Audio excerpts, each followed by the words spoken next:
Oh, game. Si Ma'am Jo, nandiyan na din, humabol, oh. Oy, shoutout sa lahat ha. Oh, yan. Eto nga. Noon, medyo dati na magkaaway itong dalawa na to eh. Eto sabi ni Trillanes, nambolbola na naman siya patungkol niya kay Alan Peter Cayetano. Snap election calls similar to MT. 10,000 ayuda promise, Trillanes. Patay. O ayun, ang daming DDS na uto-uto, paniwalang-paniwala na naman dyan sa snap election ni Alan Peter Cayetano. Alam mo, tingin ko dyan, ano lang yan eh, yung tipo bang gustong manggoyo, yung tipong gustong yung tipong gustong manguto. No? Eh akala niya yung mga senador o yung vice president at presidente mauuto niya. Siguro ang iniisip ni Cayetano is ang iniisip niya yung tipo bang baka mag-resign lahat. Tapos pagka yung ako na yung time na hindi ako mag-resign, di presidente siya.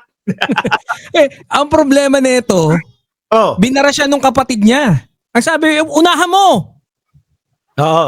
Malay mo, sundan ka ng mga kinukumbinsi mo. Ayun, atras ang Yagballs. Oo, wala.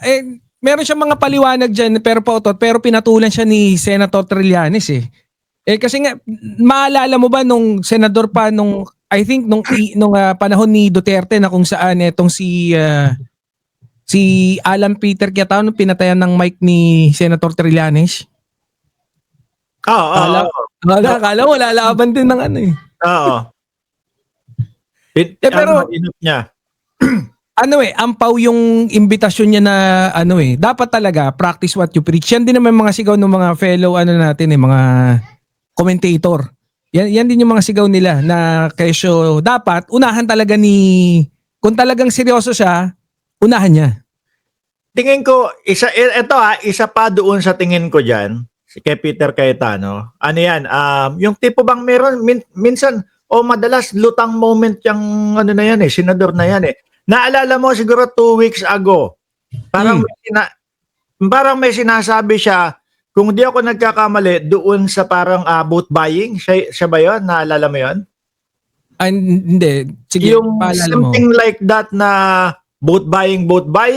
And noong panahon ng nagdedebate si Pangulong Bongbong Marcos versus Alan Peter Cayetano. Oo, yan, alam ko yan. Yung sinagot siya ni Pangulong Bongbong Marcos, ganyan ka ba naging senador? Kaya, di ba? Oo, tama, sabi niya. Ako hindi ako ganyan. Oo. Feeling ko lutang moment another lutang moment ni Alan Peter Cayetano yan. Yung snap election na yan. Or talagang gustong mambudol ng mga kapwa niya mga politiko. Isa pa rin dyan, ang tinatantya ko, gusto niya rin talaga maging relevant kasi yung pagkuha niya ng pwesto, gusto niya, hinahangad niya rin yung pwesto ni Senator Senate President Tito Soto. Oo.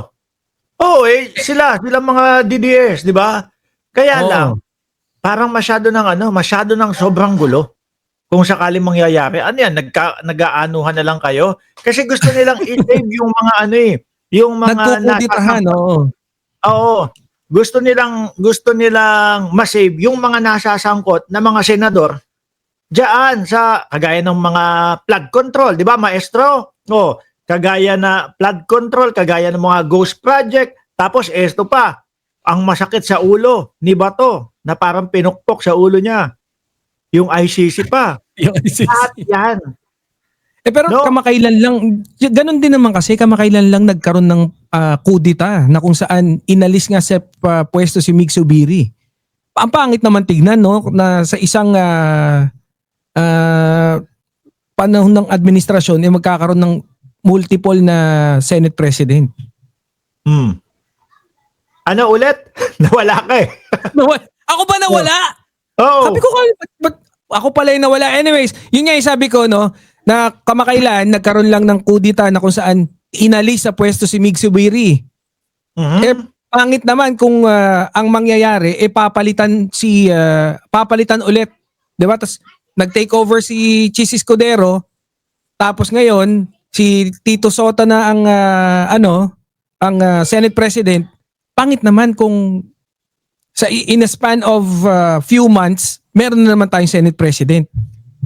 Correct. Oo, iisipin ng tao parang naglalaro na lang sila doon sa Senado Oo. Kung sinong gusto nilang tanggalin, matatanggal. Basta pero Correct. isa rin yan sa patunay, no, na talagang dapat hindi paano yun, hindi sakto lang na dinala sa ICC tong si Duterte. Imagine mo yung lakas niya, no? Sa sobrang lakas ni Duterte, meron pang black sa Senado na nakapangalan sa kanya, Duterte Black. Di ba? Biruin mo yun.